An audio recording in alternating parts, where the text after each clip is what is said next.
Nucleic acid एक non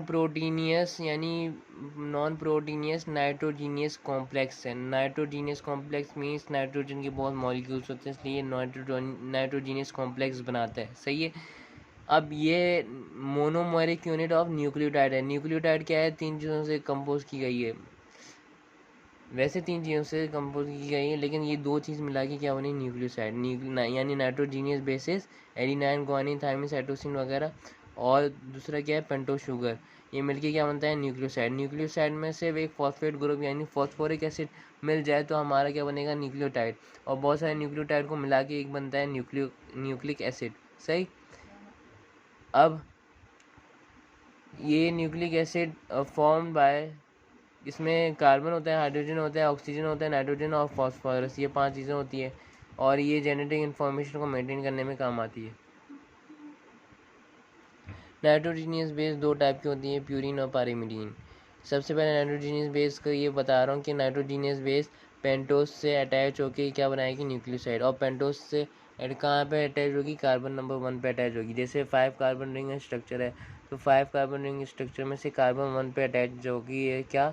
nitrogenous base जाके attach हो जाएगी, तो क्या बनेगी? न्यूक्लियोसाइड। सही है।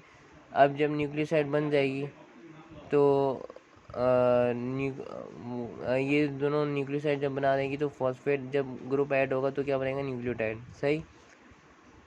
अब नाइट्रोजीनियस बेसिस की टाइप्स, प्यूरिन्स और पाइरीमिडीन्स। प्यूरिन्स जितना नाम छोटा है उतना स्ट्रक्चर इसका बड़ा होगा, जैसे डबल रिंग हो गया।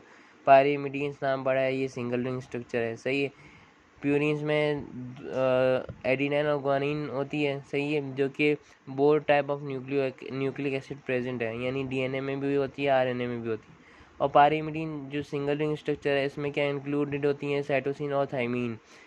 ये होती है दोनों डीएनए में भी होती है और आरएनए में भी होती है, लेकिन पाइरीमिडीन में एक एक्स्ट्रा है, uracil. Uracil is only present in only RNA, यानी यूरेसिल सिर्फ आरएनए में प्रेजेंट होती है।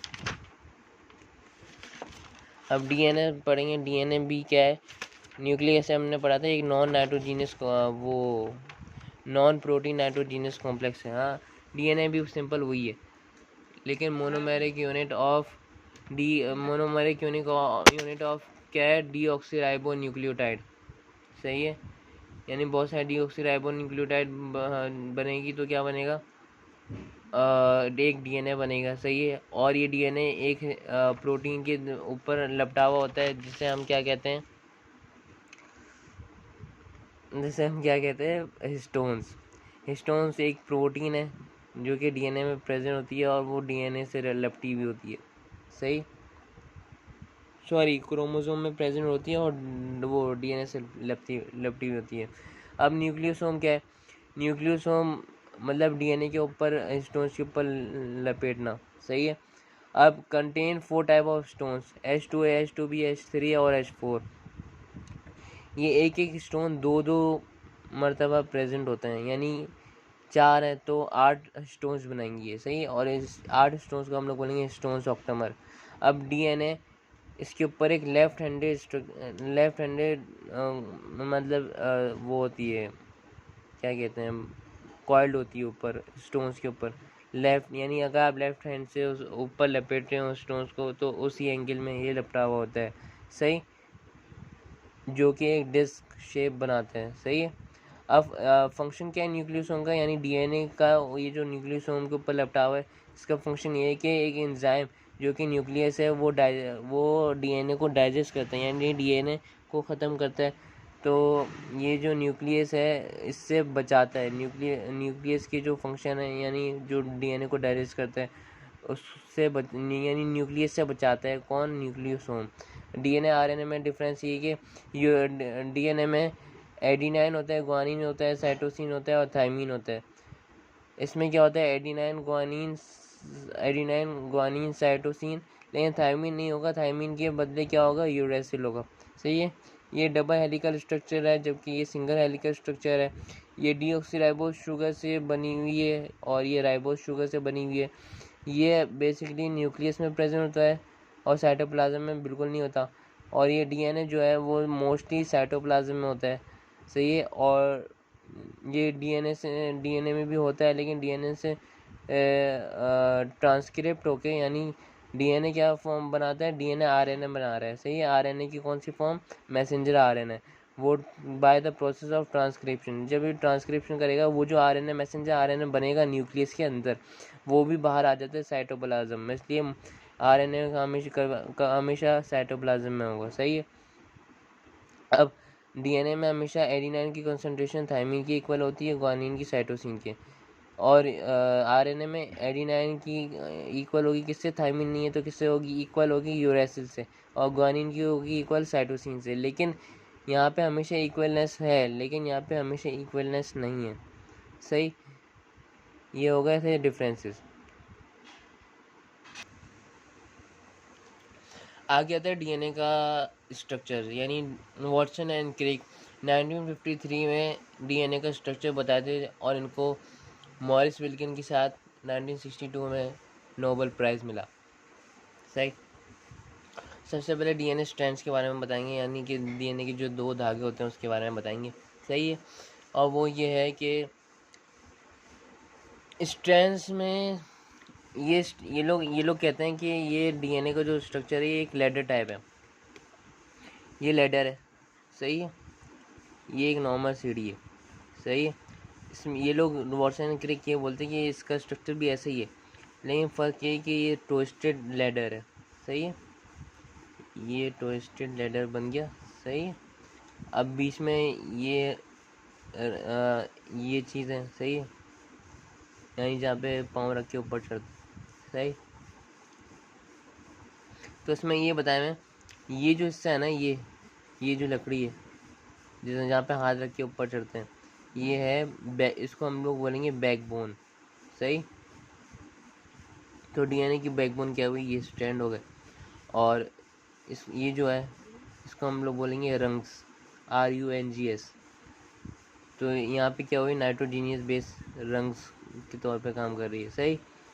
तो ये जो बैकबोन है, यानी ये जो स्ट्रैंड्स हैं, ये किसकी बनी हुई है, हमारे पास फॉस्फेट रेसिड्यू, यानी फॉस्फेट शुगर की बनी हुई होती है। फॉस्फेट वो शुगर है जो कि 5 कार्बन रिंग स्ट्रक्चर को हम लोग बोलेंगे फॉस्फेट, सही।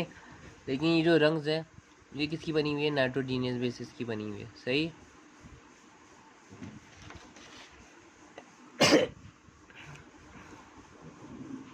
और पॉइंट नंबर 2 ये है कि अगर ये जो दोनों स्ट्रैंड्स हैं, यानी डीएनए की जो दोनों स्ट्रैंड्स हैं ना ये होते हैं anti parallel. Anti parallel means ये जैसे एक स्ट्रैंड है, ये यहाँ से यूँ आ रही है, यूँ ये यहाँ पे, तो यहाँ पे अगर 3 प्राइम है तो यहाँ पे क्या होगा, 5 प्राइम। वैसे ये दूसरा स्ट्रैंड यहाँ पे क्या है, यहाँ पे 5 प्राइम है, यहाँ पे होगा 3 प्राइम, सही। उसके बाद एंटी पैरेलल क्यों है, ये ड्यू टू फॉस्फोडाइस्टर बॉन्ड है। फॉस्फोडाइस्टर बॉन्ड क्या है, जैसे इसको अगर खोल दें, यानी इसको सीधा कर दें, ये एक जो है और ये दोनों बैकबोन है, सही। इसको बैकबोन को हम लोग खुला कर दिए, सही। तो बैकबोन को खुला करने के बाद यहाँ पे ये एक न्यूक्लियोटाइड, ये पेंटोज शुगर है, सही है, जो कि 5 कार्बन रिंग स्ट्रक्चर है। यहाँ पे है नाइट्रोजीनियस बेस, सही, और यहाँ पे है फॉस्फेट, सही।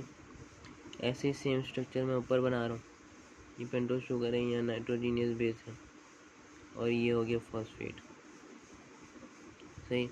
अब फॉस्फेट के ऊपर कुछ मॉलिक्यूल्स होते हैं, सही है, और ये मॉलिक्यूल्स कहाँ से कनेक्ट होते हैं, कार्बन नंबर 3 से, ये कार्बन नंबर 3 से कनेक्ट हो रहा है। और ये इसमें 2 फॉस्फेट के ग्रुप होते हैं, इसलिए ये जो लिंकेज है जो एक न्यूक्लियोटाइड को दूसरे न्यूक्लियोटाइड से कनेक्ट कर रहा है, इसको हम लोग बोलेंगे फॉस्फोडाइस्टर बॉन्ड, फॉस्फोडाइस्टर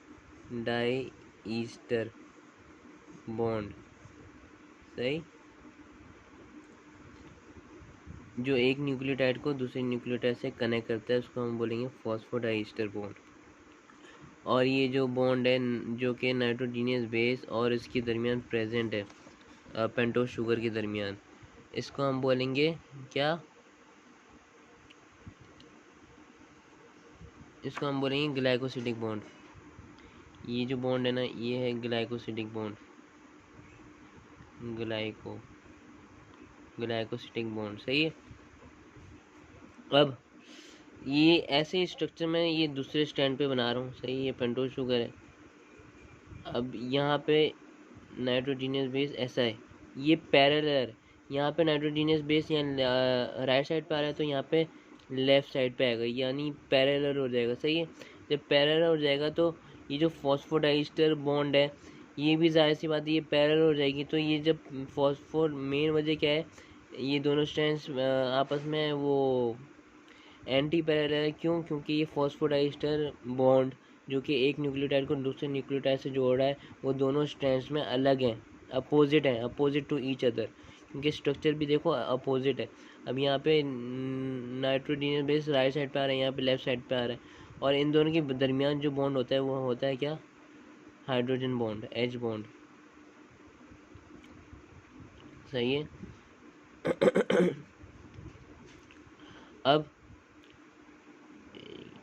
अब ये है कि फॉस्फो, यानी यही टोटल यही बता रहा हूँ मैं कि फॉस्फोडाइस्टर बॉन्ड जो एक न्यूक्लियोटाइड को दूसरे न्यूक्लियोटाइड से जोड़ा है वो दोनों स्ट्रैंड्स में अलग हैं, अपोजिट टू ईच अदर है।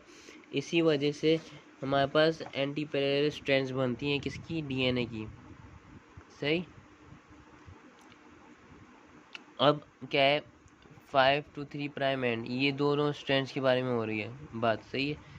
5 to 3 प्राइम एंड जो स्ट्रैंड है वो है नॉन कोडिंग स्ट्रैंड, जबकि 3 to 5 प्राइम एंड का जो स्ट्रैंड है वो है क्या हमारे पास, कोडिंग स्ट्रैंड। यानी कोडिंग स्ट्रैंड से मतलब है कि डीएनए का, डीएनए में जो दो स्ट्रैंड होते हैं उसमें से एक स्ट्रैंड जो होती है उससे हमारा क्या बनता है, मैसेंजर आरएनए बनता है। किसके प्रोसेस के ज़रिए, ट्रांसक्रिप्शन के प्रोसेस के ज़रिए।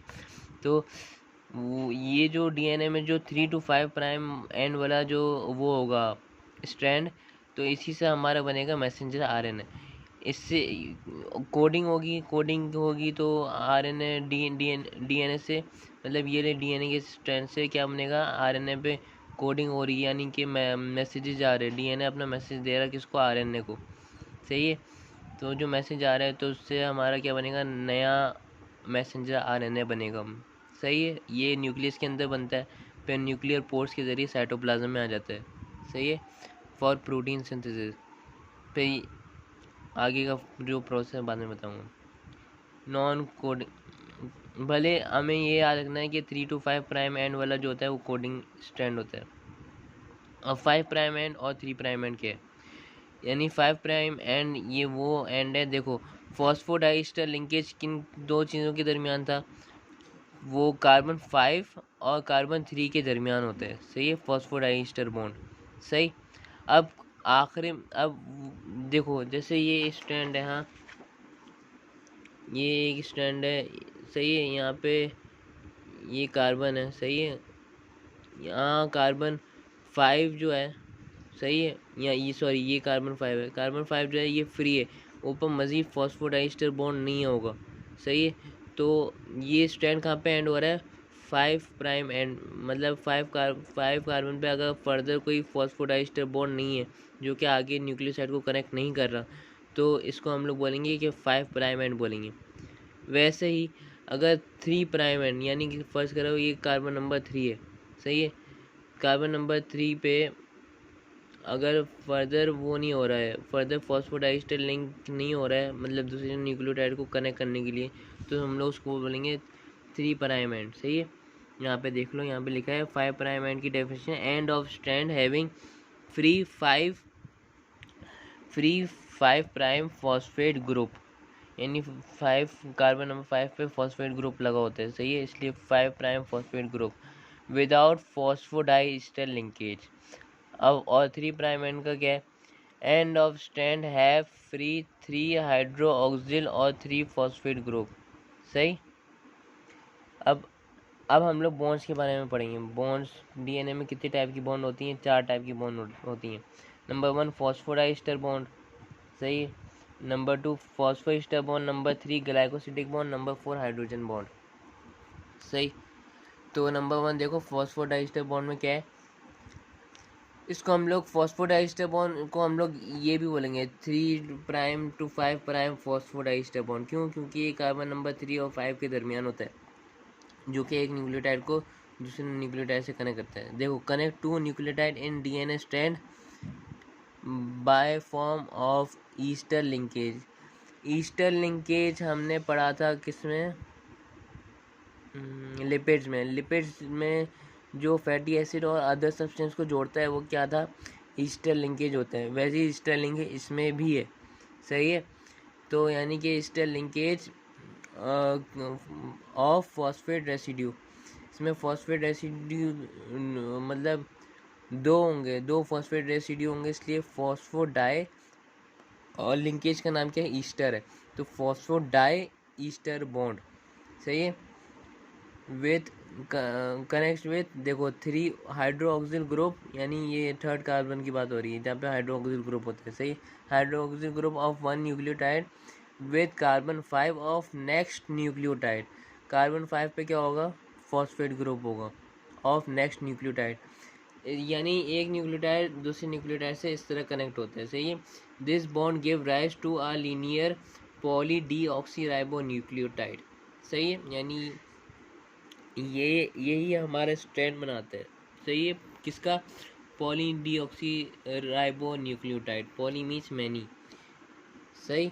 अब phospho ester bond, phospho ester bond एक ऐसा बॉन्ड है जो किसको कनेक्ट कर रहा है, connects phosphate and sugar in nucleotide, यानी कि फॉस्फेट और शुगर को कनेक्ट कर रहा है, उसको हम लोग बोलेंगे फॉस्फो ईस्टर बॉन्ड।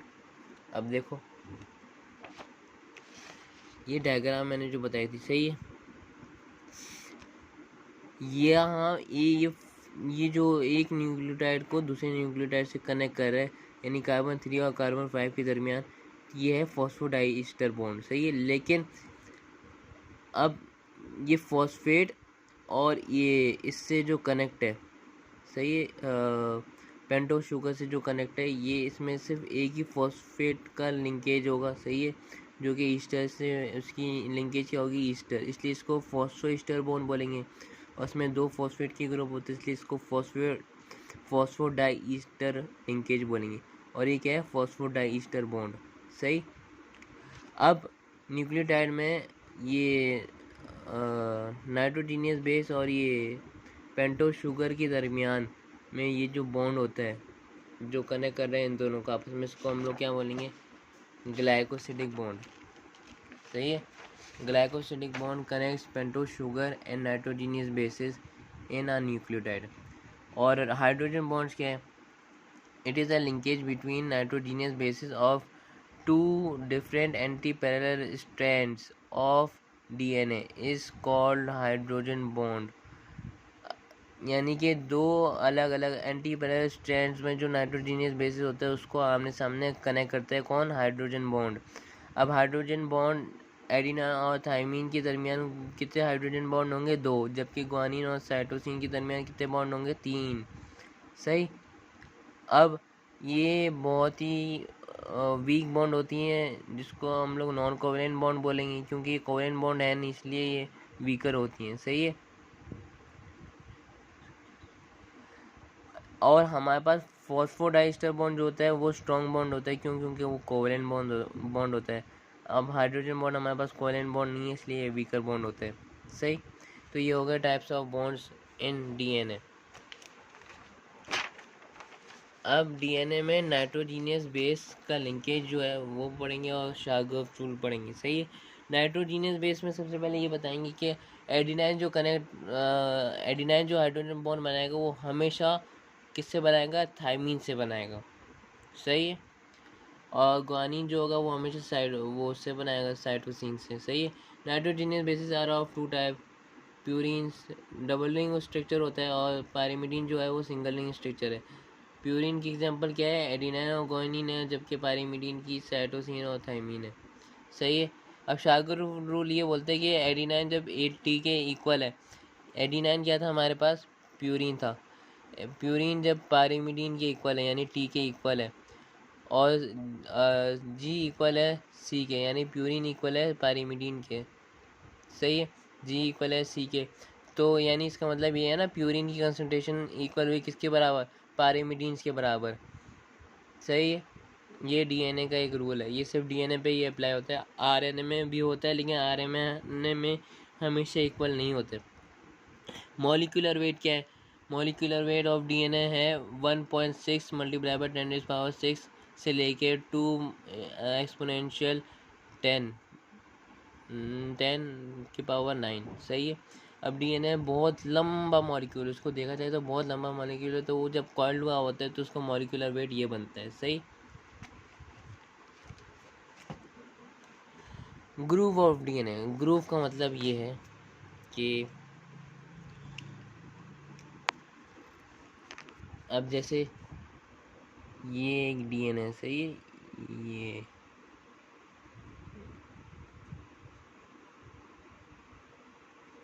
ग्रूव, अब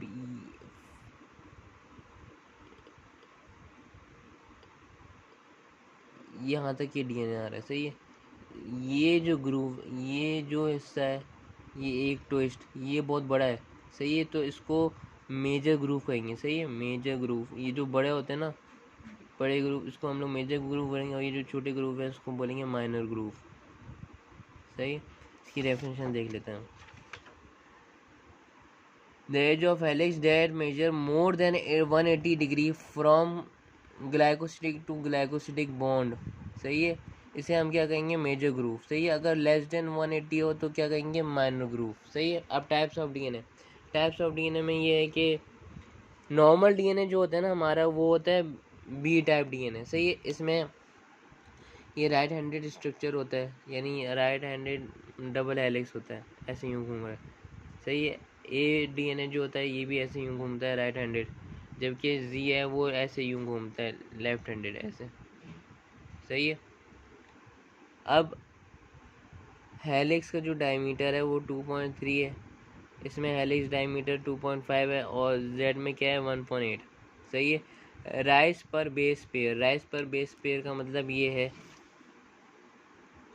ये डायग्राम है, सही है, यानी एक नाइट्रोजीनियस बेस के दरमियान ये जो राइस पर बेस पेयर है, ये जो डिस्टेंस है उसके बारे में डिस्कशन हो रही है। राइस पर बेस पेयर 0.3 है, यहाँ पे क्या है 0.23 है, इससे यहाँ पे क्या है 0.38 है। पिच, पिच मतलब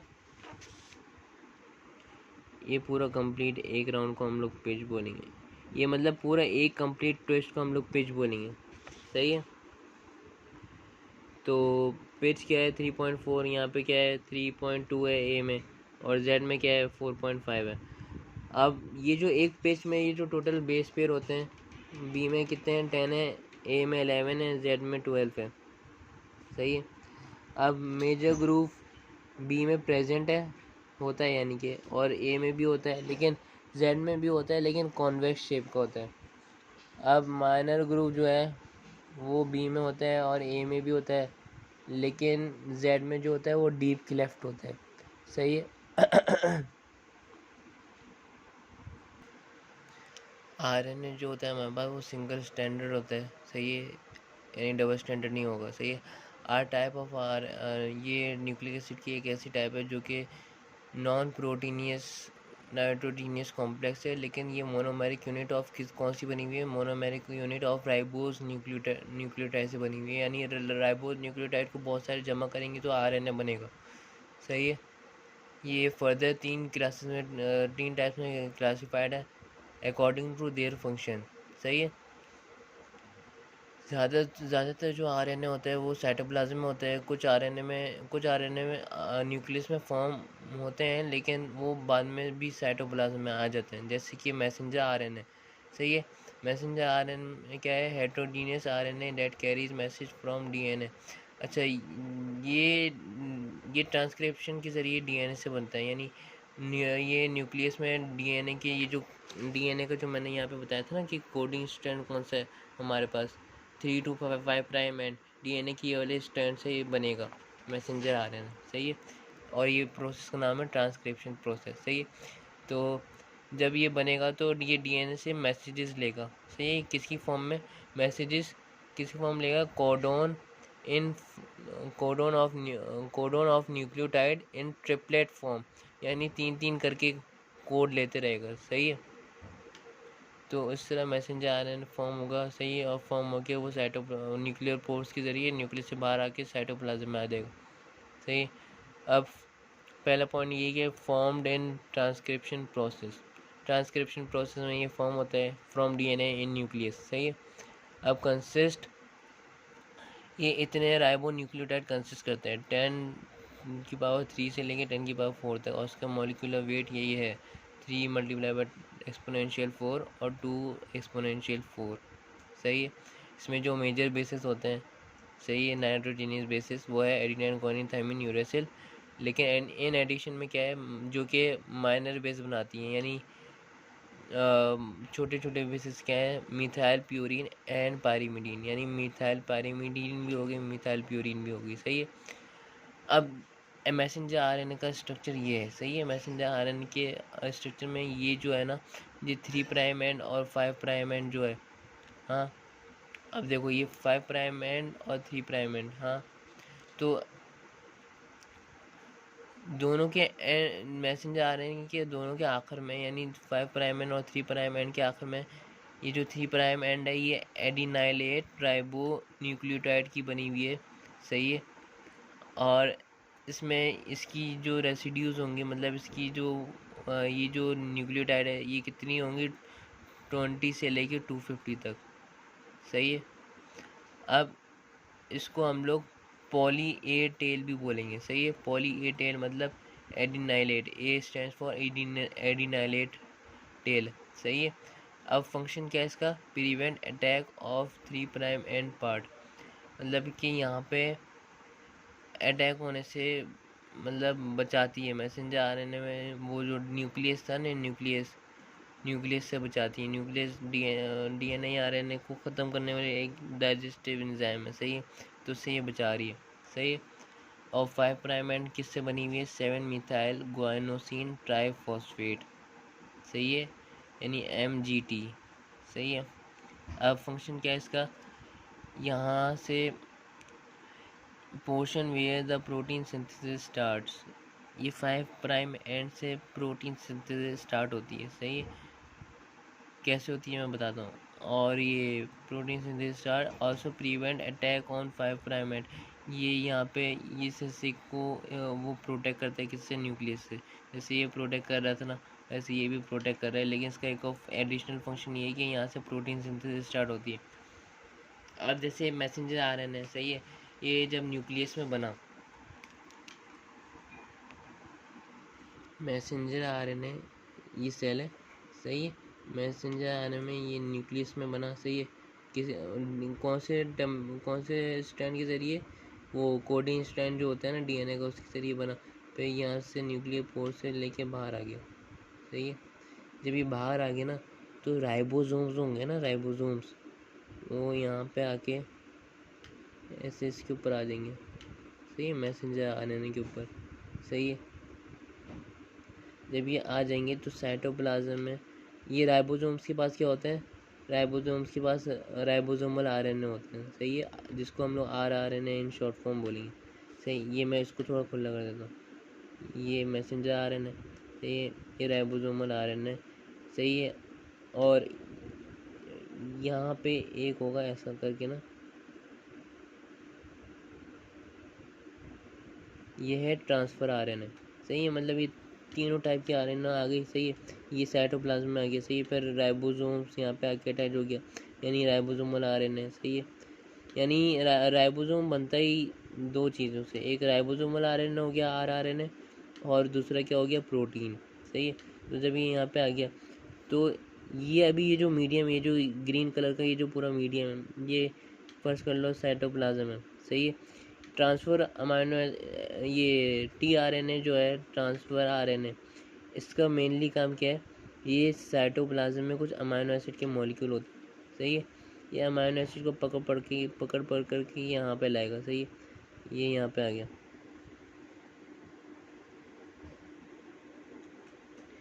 ये यहाँ आ गया, सही है। आरएनए की ये नाइट्रोजीनियस बेस है, सही है। अच्छा, हमने अमाइनो एसिड में याद है पढ़ा था, यहाँ ये क्या लाया, ये ट्रांसफर आरएनए क्या ला रहा है साइटोप्लाज्म से, different type of amino acid, सही है। अब अमाइनो एसिड में हमने पढ़ा था ये कि सिर्फ 20 अमाइनो एसिड है जो कि प्रोटीन बनाती हैं, सही है। तो जब 20 अमाइनो एसिड होंगे ना, तो ट्रांसफ़र आरएनए की जो तादाद है ना, वो सिर्फ 20 ही होंगे। यानी हर एक के लिए, हर एक अमाइनो एसिड के लिए अलग अलग वो ट्रांसफ़र आरएनए होगा हमारी बॉडी में, हमारी बॉडी के जो सेल है उसके साइटोप्लाज्म में, सही है। अब फर्ज करो एक एसिडिक अमाइनो एसिड है, सही है। तो एसिडिक अमाइनो एसिड के लिए क्या होगा, एसिडिक वो होगा टी आर एन ए, सही है। ये इसको पकड़ेगा यहाँ से, सही है, यहाँ से अटैच होगा, सही है। यहाँ पे जब अटैच होगा तो ये यहाँ पे अमाइनो एसिड इसके अंदर आएगा, इसके अंदर आके ये कोडिंग से ना यहाँ पे ये 3-3 करके ना ये वो प्रोटीन बनाएगा, सही है। ये 3-3 करके प्रोटीन बन गई, सही है। फिर ये हट जाएगा, फिर आगे जो फर्दर है 3, वो फिर दूसरा ऐसी तरह आएगा, वो फिर वो भी ऐसे ही करेगा और फिर वो भी प्रोटीन की क्या बनाएगा, 3 मॉलिक्यूल बनाएगा, सही है। और बीच में ये जो लिंकेज हो रही है, ये जो लिंकेज आएगी ना, लिंकेज अमाइनो एसिड के दरमियान, वो प्रोटीन के दरमियान, सही है। अमाइनो एसिड से प्रोटीन बन रहा है ना, ये देखो, ये प्रोटीन के दरमियान ये जो लिंकेज आ रही है, सही है। इसको हम लोग क्या कहते हैं, ये लिंकेज हमारे पास क्या थी, वो थी पेप्टाइड बॉन्ड कहते हैं ना इसे, पेप्टाइड बॉन्ड है ये, सही, पेप्टाइड बॉन्ड, सही है। ये थोड़ा आगे चला गया मैं, लेकिन बोलने का मतलब ये है कि प्रोटीन बन कैसे रहा। प्रोटीन ऐसे बनता है 3 टाइप ऑफ आरएनए से। ये मैसेंजर आरएनए का काम क्या था कि डीएनए से इंफॉर्मेशन ला रही है, मैसेज ला रहा है, सही है। अब अकॉर्डिंग, अब आगे फंक्शन पढ़ेंगे तो पता चल जाएगा डायग्राम के साथ साथ ही ना। ये तो मैंने पढ़ा लिया मैसेंजर आरएनए, सही है। अब क्या पढ़ रहे हैं, T R N A. T R N A वही है जो अमाइनो एसिड पकड़ के ला रखा है, ये देखो, ये है टी आर एन ए की डायग्राम, सही है। साइटोप्लाज्म में होता है, अमाइनो एसिड लेके आ रहा है कहाँ पे, राइबोसोम में। और राइबोसोम किसको झगड़ा होता है, मैसेंजर आर एन ए, जैसे ये डायग्राम में दिखाया मैं। ये जो सर्कल है ये राइबोसोमल आयरन है, यानी इसमें ये है राइबोसोम, इसके अंदर राइबोसोमल आयरन होता है, सही। ये मैसेंजर आरएन है, ये राइबोसोमल आरएन है, और ये जो है ये टी ट्रांसफर आरएन है, सही।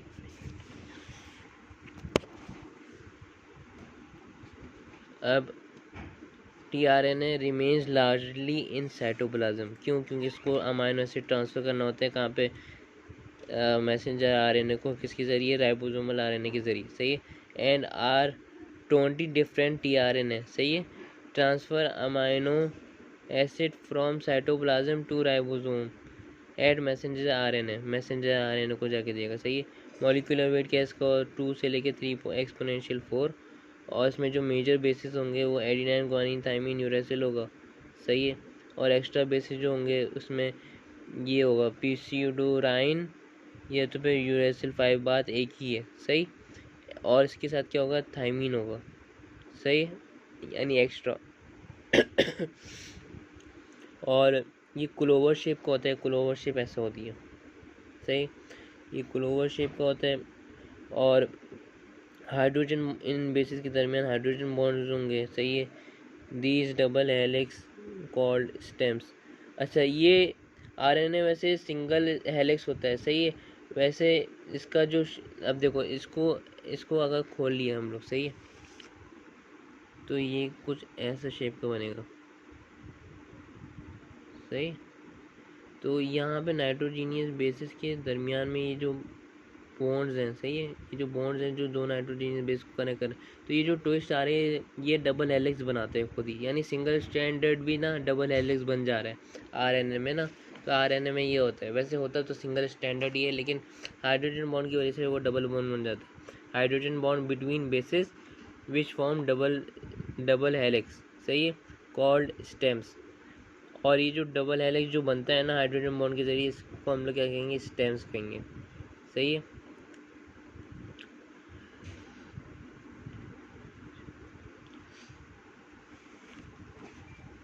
अब RNA, सही है।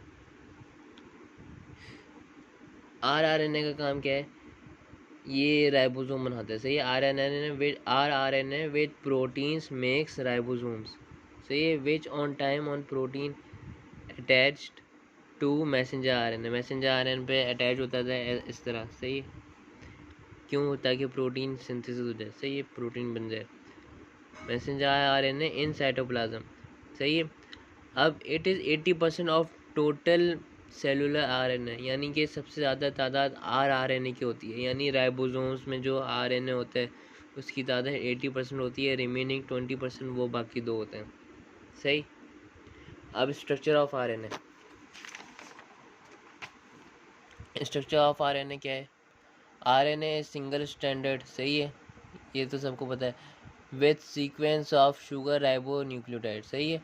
दूसरा पॉइंट क्या है, each nucleotide joined by 3 to 5 phosphodiester bond joins with joins 3 hydroxyl group of one nucleotide with 5 hydroxyl group of next, सही है।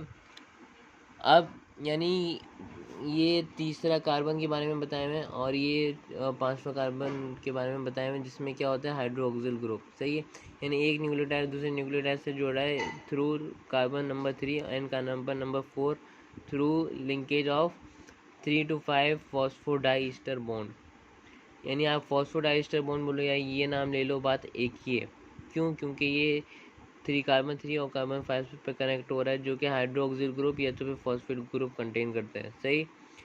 अब आगे देखो, RNA involve various coil formation which due to hydrophobic interaction between purine and pyrimidine, hydrophobic interaction यानी कि hydrophobic मतलब fat absorbing, सही है, मतलब फैट को पसंद करता है ये हाइड्रोफोबिक ना।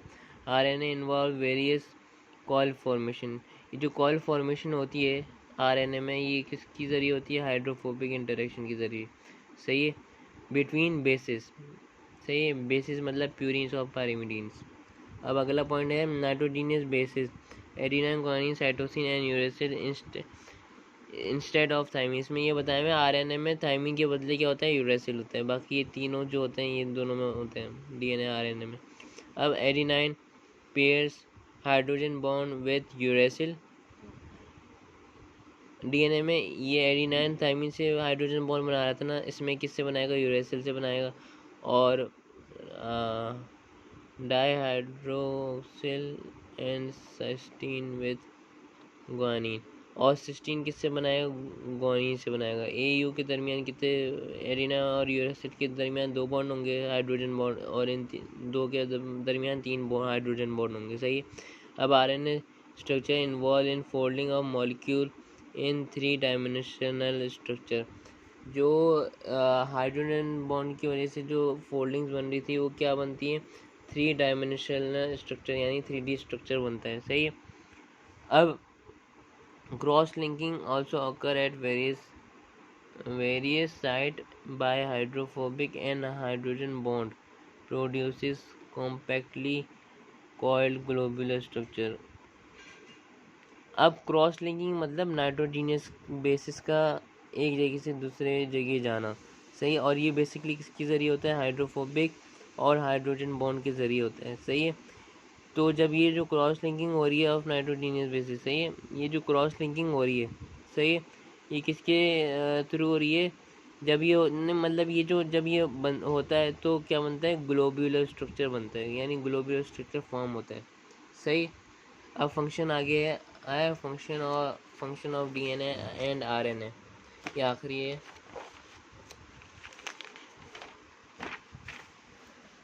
DNA का फंक्शन क्या है, genetic material responsible for carrying और हेरिडिटरी मटेरियल इंफॉर्मेशन, यानी ये हमारी हेरिडिटरी मटेरियल है, यानी इंफॉर्मेशन को कैरी करती है DNA, सही है।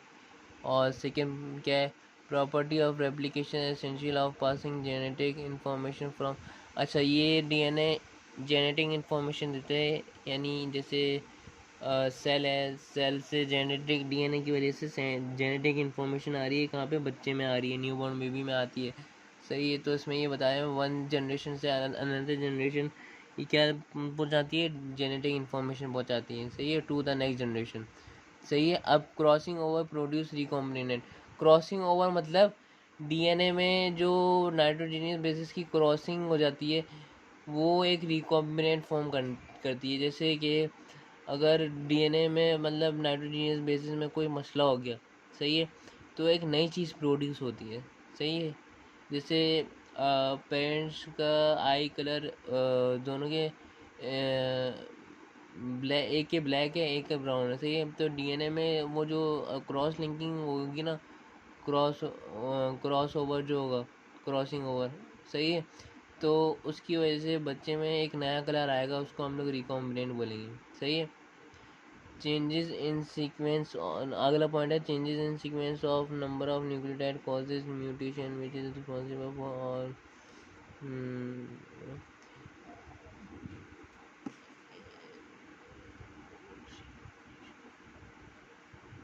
बल्कि सॉरी, ये चौथा पॉइंट का मतलब ये है जो मैंने बोला है।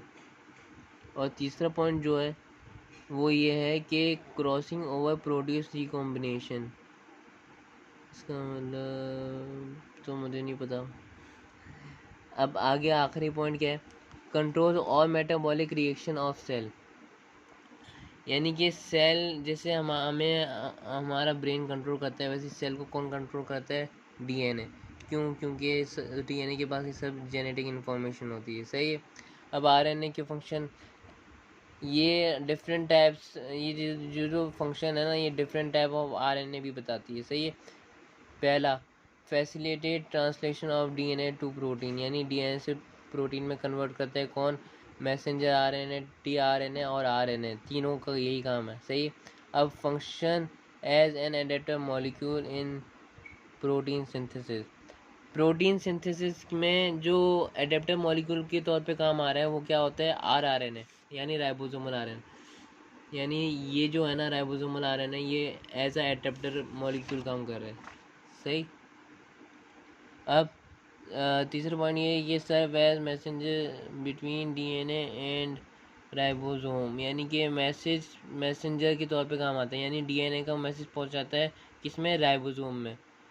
सही है। और ये किसका काम होता है, मैसेंजर आरएनए, क्योंकि मैसेंजर आरएनए ही डीएनए से ट्रांसक्रिप्ट हुआ होता है, उसी के पास मैसेज होता है।